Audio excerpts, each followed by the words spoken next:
นางคือเจ้าหญิงมิ่งกวนมวลสนทุกคนลือย่องท่องทั่วอาณายังได้กล่าวหา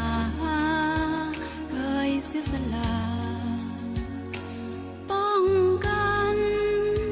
สิทธิมนุษย์ดูแลไว้เยาวกำพร้าหากในโลกาหามีมารหาเหยียบยามแววตาสีฟ้าใบหน้าเขียมคมคิ้วกลมผมทองดังเทพธิดาสวยงามเลิศล้ำเมื่อนางก้าวย่างวาดทรงพงพันหักไขไปก่อ